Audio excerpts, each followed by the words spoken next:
some general settings, or rather the settings window. Oh, and by the way, every time I start my screen recording, I'm in QuickTime Player. That's why it says QuickTime Player when I start, but I'm actually going to click back into Premiere. It says Premiere Pro up here. Now I'm back in Premiere Pro, just in case that was confusing any of you. I just realized that. So let's go to my Premiere Pro preferences, okay? So in preferences, I have all these choices, but no need to remember that they're all here. Well, they're all here, but if I click on just general, they all pop up. So this is the same list right here that you saw, that you saw right here. Okay, so it's the same thing. And by the way, remember our shortcuts. Looks like Command comma opens up my general settings. I never knew that. Let's try it. So I see Command comma. So I'm gonna try hitting Command comma. Hey, look, it worked. Okay, quick review from last video. Remember when I double click my bin, it opens up a new window? Now let me close this. Close panel. Check this out. I'm going to open up those settings again with Command comma.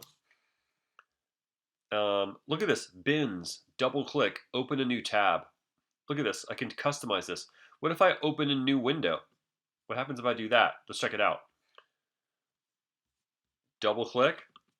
Look, it opens in its own window. Pretty cool, huh? There's really no end to what you can't customize, or to what you can customize in Premiere. It's kind of mind-boggling. And if I command click, it'll open in place. Or oh, now I doubled it up accidentally. Or option click does the same thing. So I'll just make this new tab. Yeah. So command click opens in place, and option click opens in new window. So let's see here. I'll command double click, opens in place. Oh, I see. Opens in place meaning, oh, I see. So it replace what we saw. So to go backwards, you simply click there. Okay. Okay, so that's what that does. And let's go back to that preferences general. So there's a lot of preferences here that we can change. So I'm going to go through a few. Now the important thing is not to memorize every single thing in every single setting, because guess what?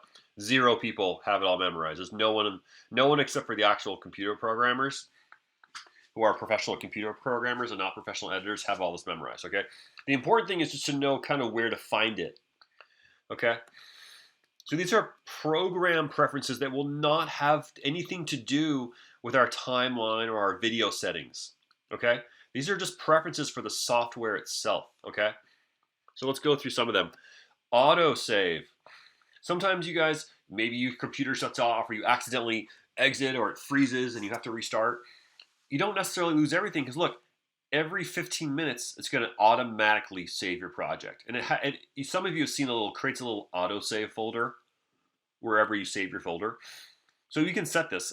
It's set to every 15 minutes by default, and we can make that less or more. Obviously, if I make it every minute, I'll have a new version every minute. Of course, that might slow my computer up.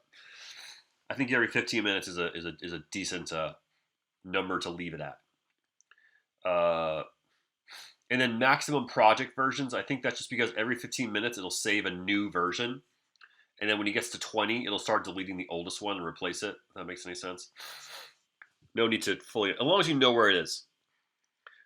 We talked about bin settings, so it's really customizes it down to a crazy amount. Look down here by media. This is something I learned just now, actually. I didn't even know you could do this. Remember when you import something like this? Like, look at this video footage I have here. Look how this doesn't really match my sequence. This means this video is a smaller size than this sequence. So you know what to do, right? A lot of my advanced students, all my students should know. I'm going to right click, and I'm going to go to, sorry, it pops up weird on my screen. I'm going to go to set to frame size, or scale to frame size. We'll talk about it. They both do the same thing, but I'll talk about them in a second. And look, it automatically gets bigger, right? Now there's actually a cool feature in Premiere. So again, if I drag this footage in there, it's a tiny one. It is too small, right? So now watch this pretty cool feature. I'm going to go to my settings. Oops. There. Media. Default media scaling, none. Does nothing. But if I select one of these, it'll automatically change my footage as I import it. So let's do scale to frame size. Okay. Now watch what happens when I import this footage. So you'll see now that I have it set, it will automatically change the size. Okay. Now, just so you know the difference here. Actually, we can do it over. Actually, let me do this like this here.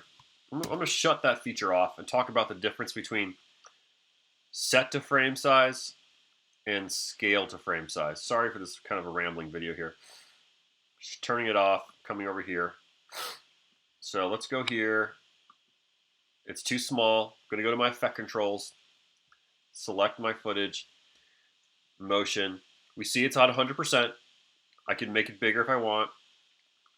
Now it's 189, or I make it smaller to 76, 100. Now if I right click here and go, and again, look at this, it's 100% right now. If I go scale to frame size, it actually resizes the video, meaning it takes it adds pixels and makes it literally bigger. So it's still actually at 100%. It's just a larger image. You might lose a little quality. Let's undo that. Now, what if I click and go set to frame size? Okay, remember, I'm still at 100% right here. But keep your eye on this 100 while I click set to frame size. Look at that, 187.5. All set to frame size does is actually just affect the scale for you.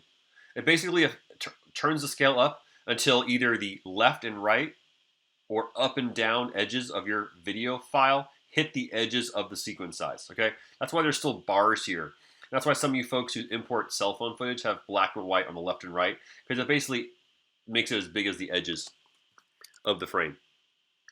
And lastly, preferences, audio hardware. Just for an example, just throwing it out there. If you're using a computer and you're using the speakers in the computer, the output, the audio output, default output, right? And this is just using the only microphone that's on this computer right now is a built-in microphone. If you have a USB mic or a USB speakers, if you have speakers plugged in that the computer knows it can automatically detect, this is where you'd go. It would be here, and you would select it. Okay. I'm just bringing this up because it's a common question that pops up on the tests. And also just for you folks who edit at home and maybe have cool speakers you have hooked up to your computer and you're like, hey, how come it's not working automatically with Premiere? Because Premiere, you have to set it yourself, okay? I'm not going to go through everything, but it would behoove you, meaning it would be beneficial, it would benefit you to go through all these settings and just look at them, okay? I don't even know. Collaboration, this is new. These are new things. You don't even have a control surface. That's like when you get it's like a physical controller that helps you use the thing faster. We have these label colors. I mean, so like if you notice right here, video is blue, audio is kind of blue. So it looks like my video is set to violet, and my audio is set to Caribbean. I don't even know. I mean, all this. I haven't really messed with this stuff. I'll just be perfectly honest. Looks like it didn't change. Who knows? But no need to know everything.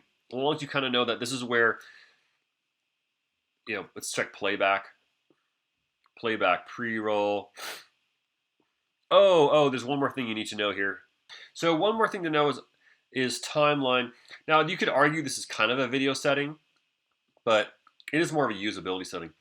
When you drop a transition, the transitions are a certain length, okay? Let me cancel and show you all. So if I hit my Command D here and apply my automatic transition, I'm going to zoom in a little bit. It's a really short clip. Actually, let me do it to a longer clip to get a better example for you all. So let's choose this longer clip here. So here we go. Command D. Command D. So I got my, now see this transition is of a certain length. it zooms in, right? Or fades in. I can lengthen it like this, right? Manually. So it takes a long time to fade. Or I can shorten it so it fades very fast, right? You can do it. We can do whatever you want, but the length that the default, meaning the length that shows up when you just apply it, can be customized. So let's just look at that length, kind of eyeball that. It's about 5. What is it? It's about look 10 seconds, 20 frames to 11 seconds. So it's about 1 second long. So let's go to Premiere, Preferences, Timeline. And look, our default transition duration is 30 frames, which is about 1 second. If you look at it in seconds, there it is, 1 second. Let's make it 5 seconds, see what happens. I'll make it 1, now I'm making it 5. And look, I can set my default video transition, my default audio transition, and even my default still image duration. Meaning that when you drop a still image into Premiere, it's a certain length. You can always change it. It could be whatever you want. But maybe you're about maybe you have to drag in like 100 photographs, and you need them all to be like 18.5 seconds. Well, then you might want to come in here instead of doing it manually and just make it say 18.5 or whatever. Okay. Anyway, back to here. So I'm making my default. In fact, let's make it. Yeah, we made it 5 seconds. It used to be 1 second. Okay. Let me change this back before I forget. Okay. Okay. So I just lengthened it by a lot. I'm gonna delete this. Delete this. Let's check it out. Command D. Look at that. Look at how long those are. In fact, it didn't even fit. Okay? So that's how you do that. I'm going to open up that preferences again, go back to timeline, and make it my default, just so I don't forget. So cool. Yeah, so check all this out. If you don't know what any of it means, maybe Google it. Don't worry too much about memorizing everything. Just know that this is where the preferences are. Things that have to do with adjusting settings within Premiere that isn't really affecting your video itself is probably going to be in preferences.